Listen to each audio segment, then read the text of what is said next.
So what I would really like, instead of talking about the models themselves, what I currently do right now is I organize, let's say, a research group. We work in commodities mostly, but we are just like moving to other markets, but usually like with somebody who's pretty well aware of what's going on in the second case, equities.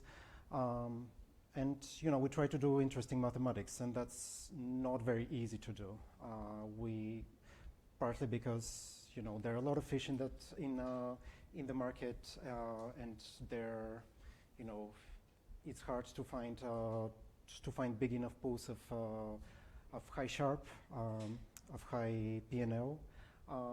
So we try to do maybe most of the time actually to look at markets and to look at pockets of P&L which are not so interesting and not so sexy for big hedge funds. It kind of works. So I would much rather tell you guys about some things that I learned about the process than, let's say, the deep reinforcement learning models that we're doing, because they would be out of context, and it doesn't really make sense to talk about them without the context. It's a nasty saying in English, but I'll say it anyways. There are 1,000 ways to skin a cat, and so there are 1,000 ways to approach the financial markets. I don't think anybody who's serious about this has the pretense that this is the only and this is the right way. But after you see a few things, certain things kind of start to emerge. So we're going to talk about systematic trading, which that's kind of the big schema. Something happens, and you quickly need to do a decision, and somehow you profit. Now, an example of that is a few weeks ago, Saudi, something like 40% of the petrol production of Saudi Arabia was hit by drones. Nobody knows what happened exactly. So you might think, okay, we might want to apply some fancy machine learning and data science and predict that. That's the graph of Brent, which is the let's say the world index for oil, and this is like the spike on the 15th of September. So it was a bloodbath, and it still is a bloodbath. What is fascinating about this market is that it moves like 1 to 2% per day. And people regularly have have crazy amounts of leverage on top of that, but it still stays between $40 and $100 per barrel, more or less. So we're actually much more interested in those guys and in those guys. Maybe a little bit less in those, but like the day of the 15th, actually it was the 16th when the market opened. If we are going to talk about systematic trading, that's the day where we just stay on the beach and we don't do anything. And actually, there are you could say that there. I don't think we will have like a slide, but I don't want to keep you too much from the beers. There are two, and also there are great tools online that you can use to see a little bit more details. You would, generally speaking, when we talk about systematic, that would imply first there's no human in the loop, so data comes in and decisions come out. The two very, very basic classes of models that or approaches are mean reversion, which it kind of does the assumption that there is some kind of mean and there's some horizon, maybe changes, and then the other one is momentum, which is stuff or drift, something goes the price would move a lot. Now, usually you would have mostly mean reverting days. But figuring those out and figuring out what is exactly that period, it's a bloody difficult thing, and it's so hard that if you can figure something like that out, definitely give us a call. We have free capital that is waiting for something like that. But But yeah, so we're going to talk a little bit about infrastructure because it's interesting to talk about the models themselves. But when you come up with a brilliant idea, you also implicitly make assumptions about the type of infrastructure, the type of connectivity, the type of let's say of processing that you're going to do. And usually, like even at top funds, if you come up with a signal that has a sharp of 4, you would bring your results to like one of the to the senior guys in the team, and they would say, yeah, but we'll divide that by 3 or 4, and that's probably what's going to happen in the markets. And so what we try to do day in and day out is to do simulations, backtesting. That is, you look at historical data.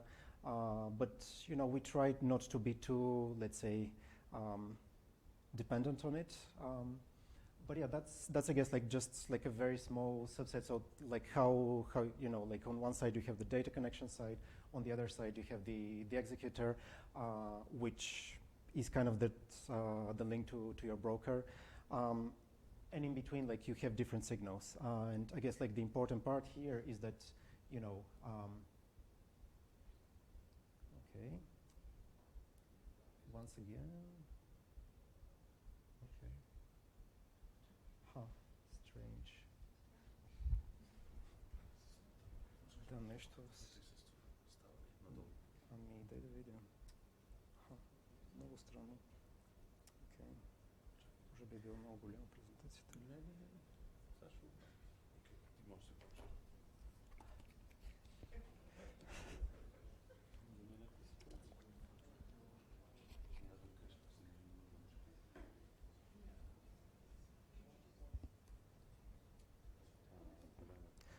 Може би предишния. Okay. Yes.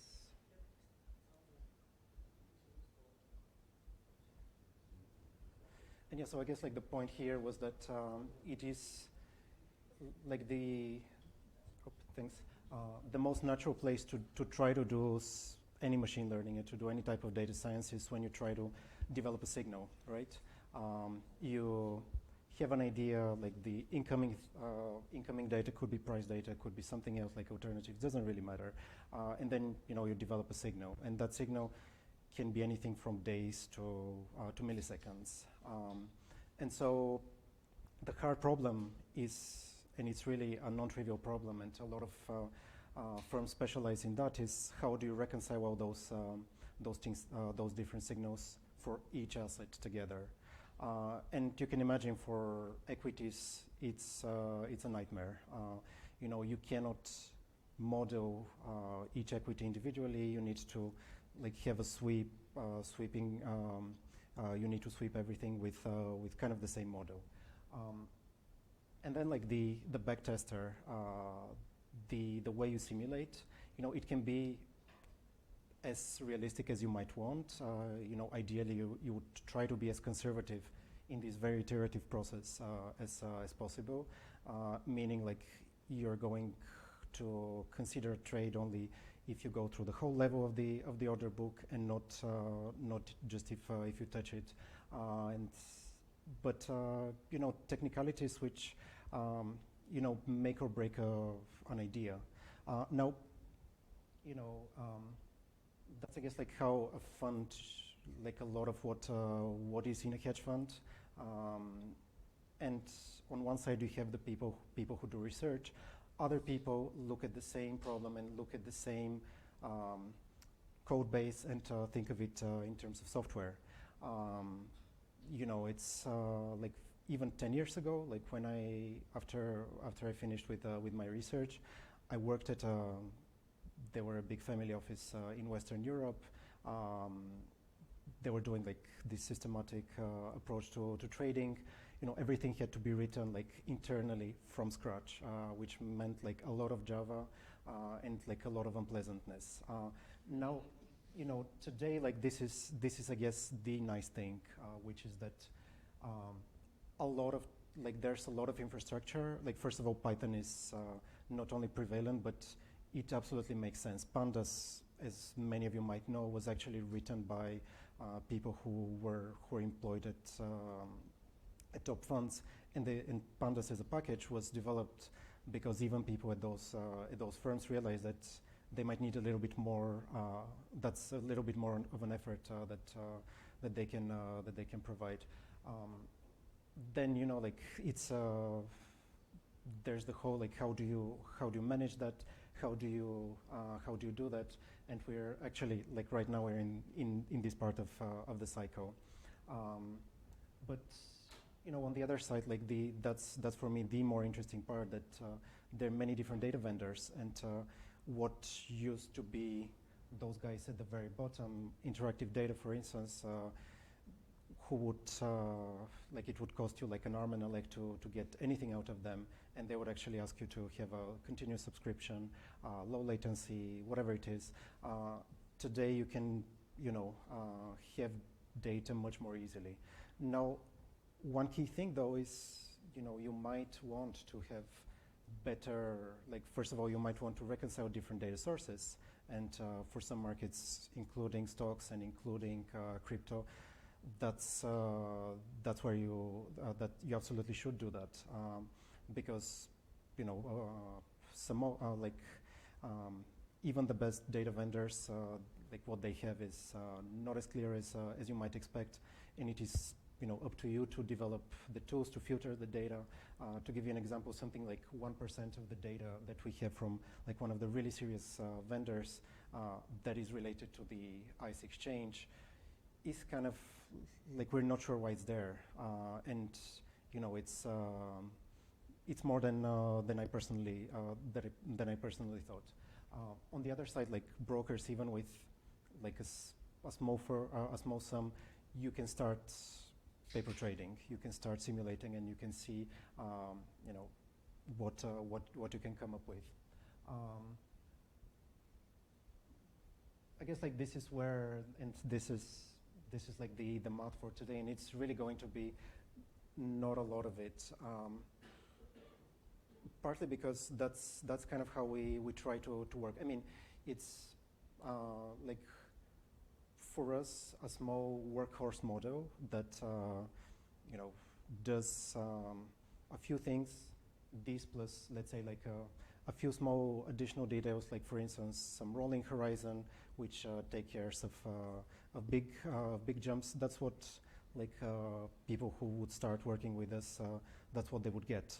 And then their goal is to, this, you cannot make money with this with something like that, but it still has a Sharpe of 1 something, and that kind of means that there is some signal into it.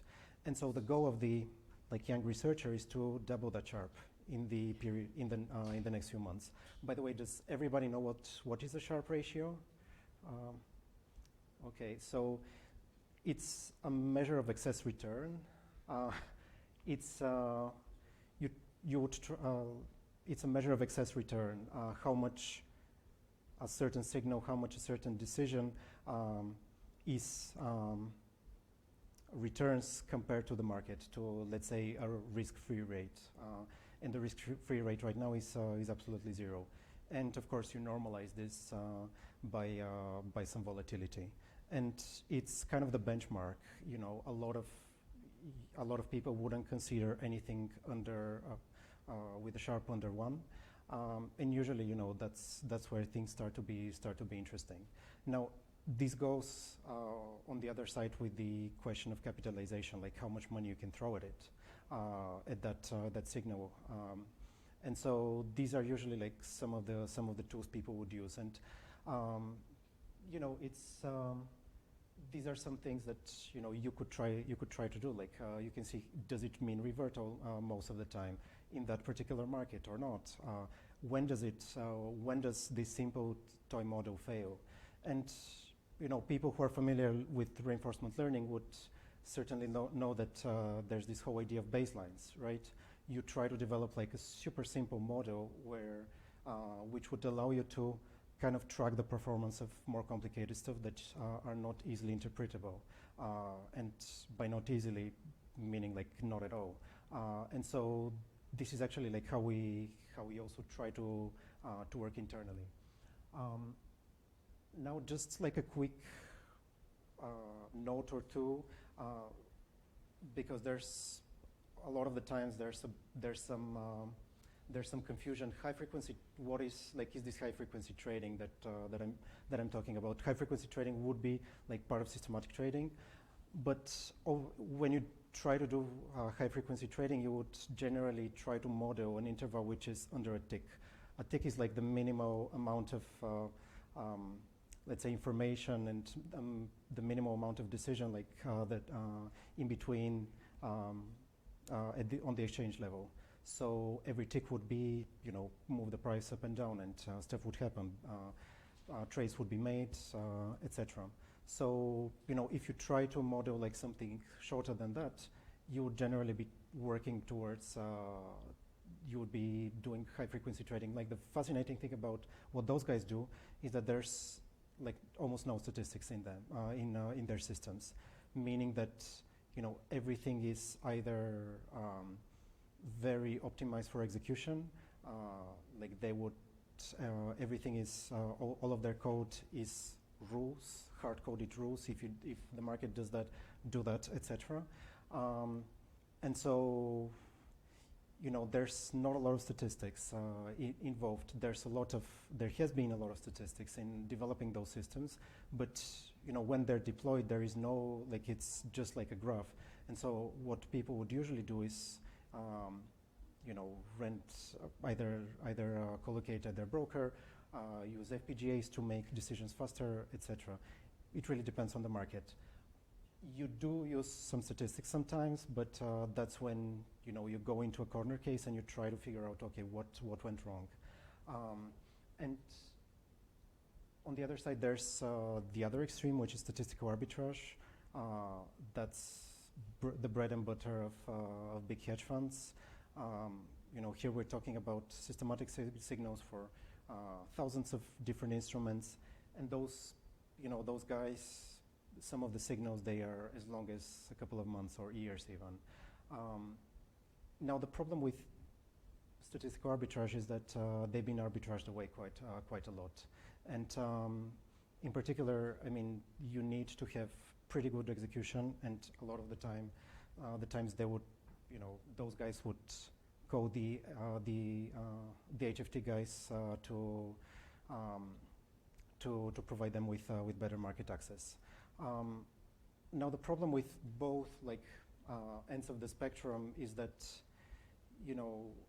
and that's I guess also one of the only opportunities I personally see in finance is that for those guys to move, they would have to in order for those guys to change their models, the effect should be on a very big order of magnitude, meaning that you should be able to explain that this small change that you do to your system can affect and can be capitalized over hundreds of millions of dollars.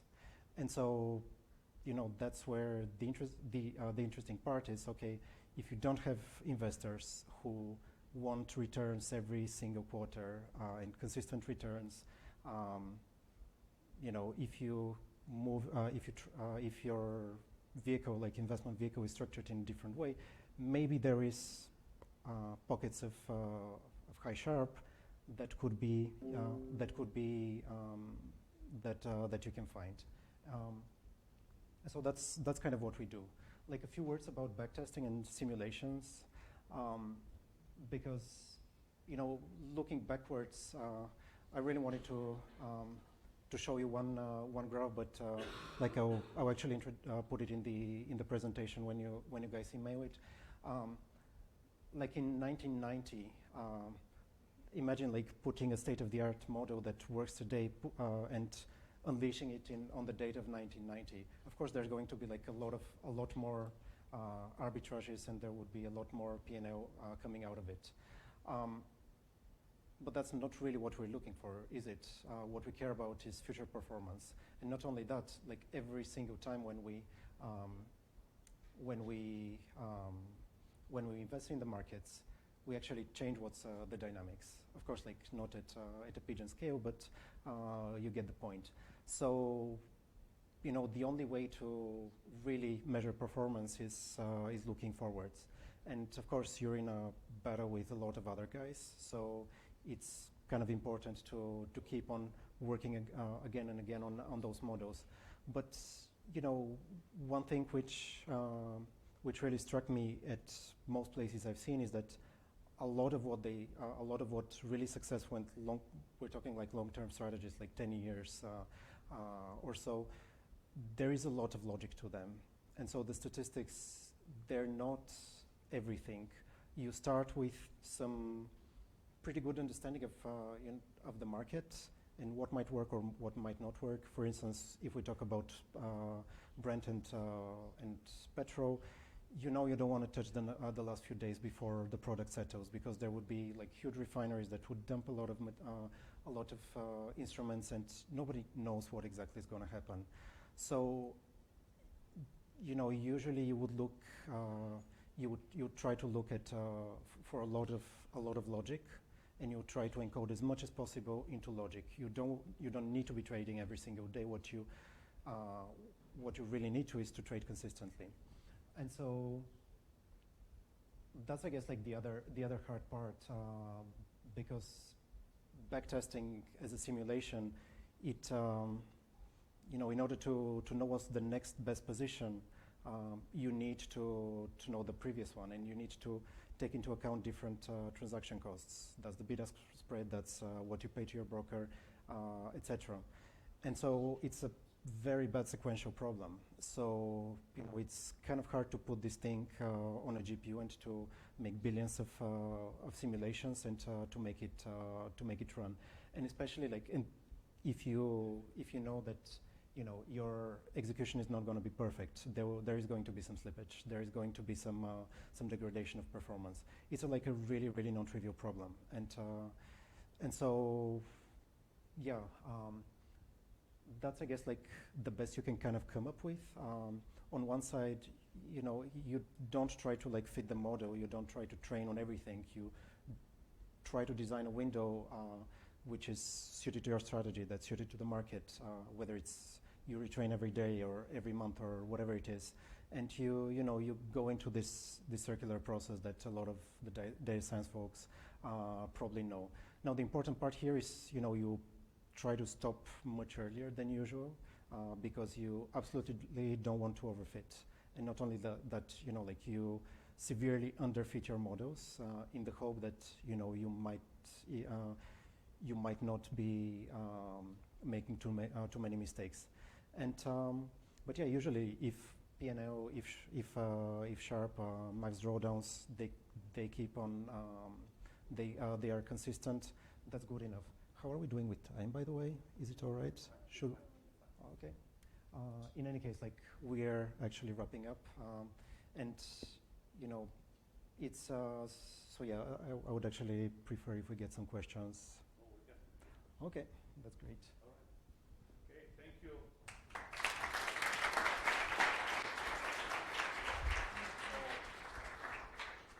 This time there are a lot more questions. Maybe the audience just got woken up.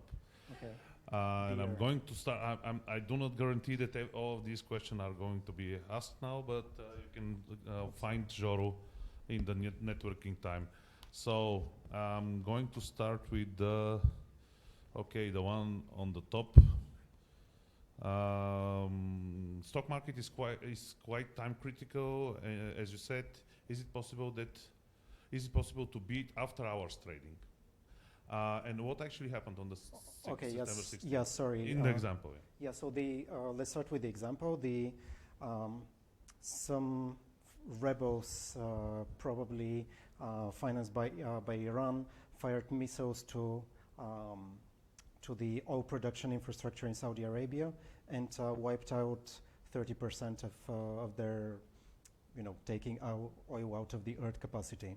And it was a huge shock because nobody was thinking about this sort of problems and was not thinking about, okay, what's the situation in the Middle East? Now there are two ways to look at this. You can say, okay, whatever happened, it is already priced in, and that's, I think, the the nice data science approach to say, okay, we cannot cover everything. We cannot cover everything from news to economic modeling, etc. So whatever has happened is probably priced in. And like when you look at the volatility and when you look at how nervous are commodity markets right now, it sure is. Now about after hours trading, yeah, you could. Everything is time dependent, I'm kind of not sure how to answer that. I mean, sure, like some markets are more time critical, and you might need DMA, direct market access, to execute an order very fast on top of the order book in order to do something.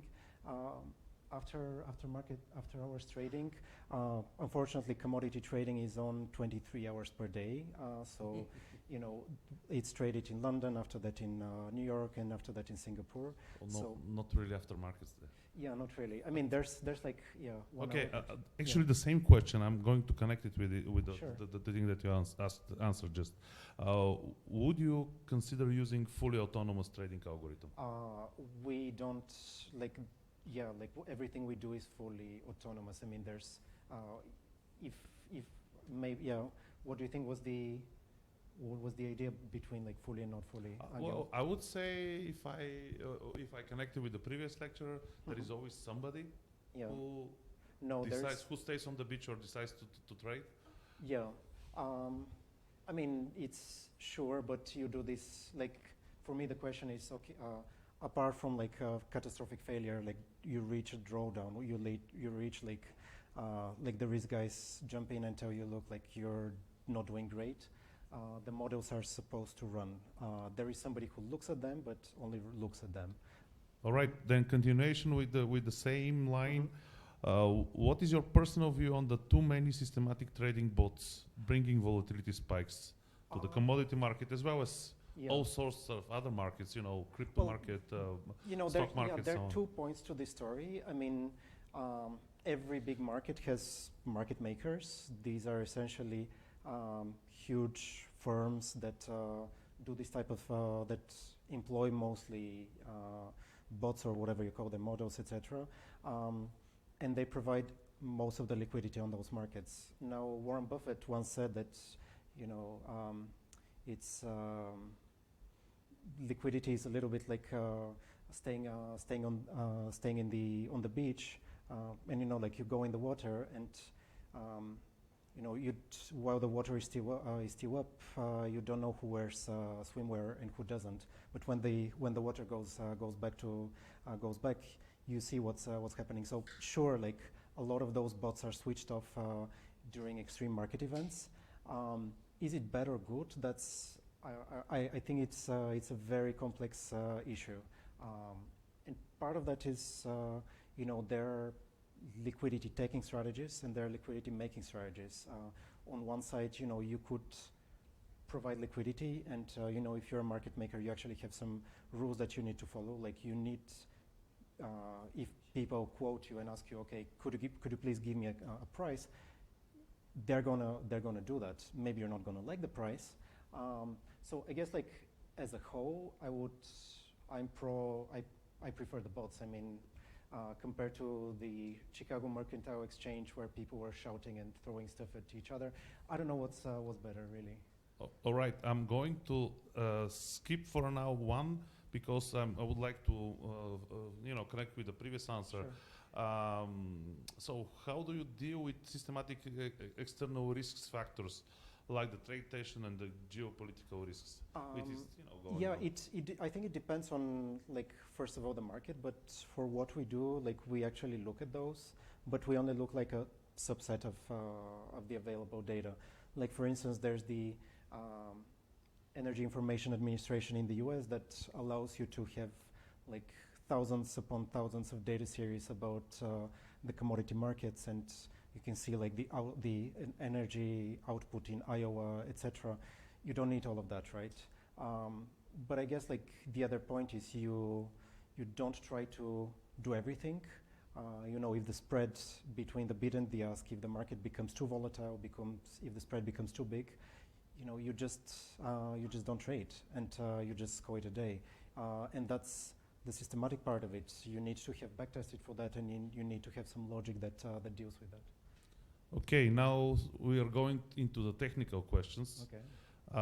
You mentioned it at least once, and actually you said that there is not enough time to go into specifics of deep learning and so on and so on. We are going to provide you the time, don't worry. Maybe not today, but you're going to have your chance. But anyway, there is a question. Reinforcement learning or neural network, which one would work best? And don't go into too many specifics. Because, no, sure. I mean, Sergey, it's deep reinforcement learning. Like the big problem of neural nets is that you need some kind of process to control what's happening, and so optimal control theory, that's the usual answer. And reinforcement learning, you could argue that it's a kind of application of optimal control. I think it's a little bit more than that, and there's some very, very cool things going out there, and there's some really cool papers on that now. So I don't think it's one or the other. But it's once again, like, how does this compare to like a dumb regression model with a few jumps? When you see like different market regimes, how does it compare? Like, it really, it's. I don't think it's a yes or no answer question. All right, obviously it's not. Then again, next technical question. In your backtesting, how do you split test and train? And another question which is not really directly connected, but still part of this one. Also, do you wait for some amount of OS to pass to productionize a model? OS probably means some time. I don't know. Some samples probably. Yeah. Out sample. Yeah, out I guess. sample, yes. I mean, what we do is, probably I sped too much through that, but the best you could probably do is to have a fixed interval of time and say, okay, I'm going to train my model every week, and I'm going to update it over the weekend, and I'm going to deploy it once again. And so, in the backtesting, you try to keep that same logic, and it's very model specific. Like, we actually have a model which is, it's a slow model, and it does a lot of, like, it doesn't move very fast, and it's both in orders and in quantities. It takes like more than a week to upload it, to update it. Now there's some models that are updated on a daily basis. I think it's very rare to like update a model during the day. If something like dramatic happens in a day, I mean, you could try like morning and afternoon, and we've actually tried like, let's see what happens, like, because of the nature of our markets, let's divide it into like London and New York. Like in Singapore, there's not a lot of volume out there, but let's see let's just go through the biggest market, like pockets of volume. Yeah, it's. I think it's hard. Like but that's the other thing. Like it's very like instrument and market specific. I'm pretty sure that for fixed income, it's a completely different ball game. All right. Since the next one is very specific and it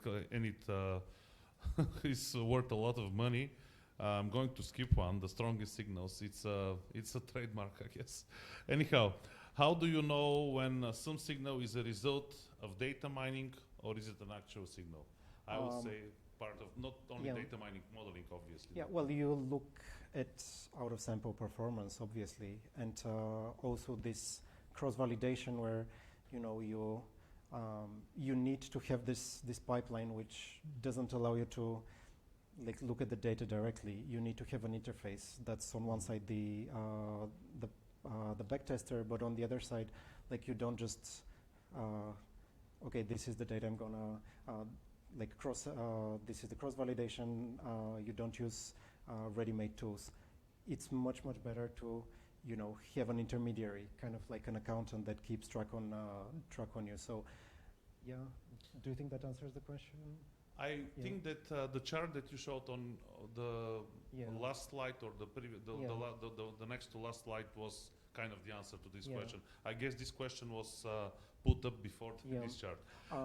Yeah. So this thing maybe for Google ML, I was actually talking about, so Google on their website, they have a bunch of like guidances or like guidelines, like what at Google constitutes a machine learning system, and it's for their own engineers, and it's tries to answer the question. Okay, great, you want to do some machine learning.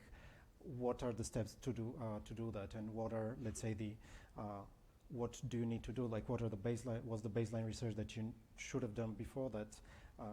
Before like attacking and saying, okay, let's dump like reinforcement learning on this thing. All right, we are doing fine, so we are going to answer the last two questions as well, I hope. Do you believe you can consistently outperform benchmarks, for example, SPY or something like that? Yeah, I mean that's the whole point. I mean, otherwise I think it's like I'm losing everybody's time. Yeah. But like not only that, like I think SPY that's something I forgot. Like one of the really neat ways you can today think about factors is you have ETFs, you have exchange traded funds, and those guys allow you to, you actually don't deal so much with complicated factors, or at least like some of the stuff I've seen. You have an ETF for the market. You have an ETF for the industry. You have you just trade them. Well, I mean, it's part of your. These are kind of your betas, and then you try to squeeze in the variance, and you, of course, like you try to come up with something, better. All right, and there is one last question, which is I'm glad that somebody asked it. In the forex industry, we see a lot of ineffective bots. So basically, these type of things that they say go out of fashion, and they end up losing, no matter that they probably were doing testing. The testing was fine. What is the reason for this, other than the human is not checking it daily? Well, I'm actually fascinated by like how much people in Bulgaria are fascinated with forex markets. I mean, Fixated. It's crazy. I mean, in terms of markets, they are very different, let's say, than commodities. Commodities, like they're usually on an exchange, while forex, it mostly happens over the counter. It happens between counterparties. And so as a result, a lot of people actually get burned pretty badly because there's a lot of insider trading, and UBS was the last one, Credit Suisse before that, JP Morgan 3 years ago in Germany. These are like very like unpredictable markets, and those markets, they're not, I mean, sure, like the volumes are insane, but their main purpose is, somebody like the CFO of a company needs to do a big transaction. He's actually not allowed by law to tell his banker beforehand. So he just asks him, okay, I need to change 10 million or whatever it is into euros, and that's like the driving force of those markets. Now, ineffective bots, I mean, I actually haven't played with at all, and I haven't touched with forex. In a lot of shops, there's not even like a forex desk. But I guess like it depends. Like, were those things like did they lose big amounts of money? Because you can also like sometimes put bots and see like what's the reaction on the markets, and you might end up losing a little bit of money here. This happens a lot in commodities. Like you would have models for the American benchmark, WTI, the international benchmark, and let's say the Chinese petrol. And you would put a little bit of money in China, and you would try to see like what's happening. You'd probably like get eaten by people over there because there's a lot of fake volume. But you might still have better performance in other markets. So I'm going to abuse my position here. Oh, please. I would say that this is my personal view. There is not enough meat on the bone left in the forex market. Basically, that's that. And even if you have the best algorithm, sooner or later it's bound to lose. That's that. Anyhow, thank you for your fascinating talk. I would like I would like to give an announcement before Georg leaves. Actually, they are doing this here, and you can contact him. He didn't say a brand, but you should have. State your brand, at least in the network. Yeah. All right. And with this, I'm going to give you. I'm going to say a few more words. Thank you. A few more words on what we are planning to do in the direction of our special interest groups on finance in data science. So, and this is kind of 3 minutes, no more than this. So, first of all, thank you for coming. As I said, we are planning to do several, at least in the next months, we are planning to do our next event in the special interest group on finance, which will be a workshop. A workshop, the first is different from a meetup by the fact that actually the participants do things. So basically, the participants come with their laptops, and a lecturer has prepared a lab, and it's typically longer for 3-4 hours. You have prepared, you have come prepared, and so on. But we are organizing a workshop on deep learning in finance. We have a great contributor who should be somewhere here. I'm going to talk to Ivan in a few minutes. What we really do with these special interest groups, we see them as a specialized community developing together some open source project. So it is for everyone to contribute. The way that we envisioned it is that we are going to put up several challenges, specific challenges, and we are going to try to solve these challenges so that the result is helpful for everybody else. And the challenges that we have put up so far anyway, we are going to reuse. The first challenge that we had it was about 15 months ago, I guess.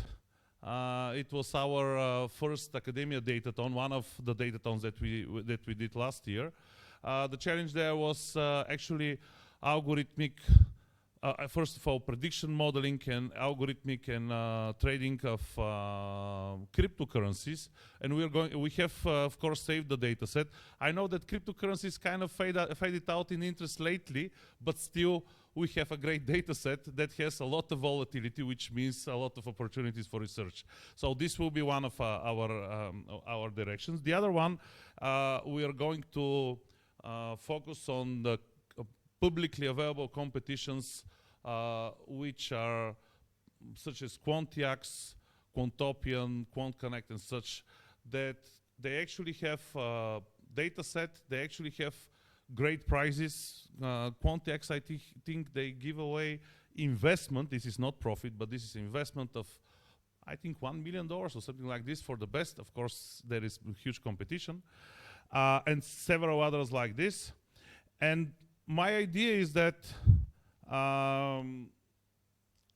contributing to such competitions kind of gives you the moral right and the understanding to how to use this, how to apply the result, this collaborative effort, to your personal competitions, to your personal investments, to your personal projects. So this is what we are doing. Of course, there will be plenty of online information, but we have already started our GitHub part of our GitHub project in Data Science Society, and we're going to just put up some to-do lists, and of course we will need to coordinate sooner or later. But let's put this for another night. Now it's time for beer. Thank you for everything, and have a beer.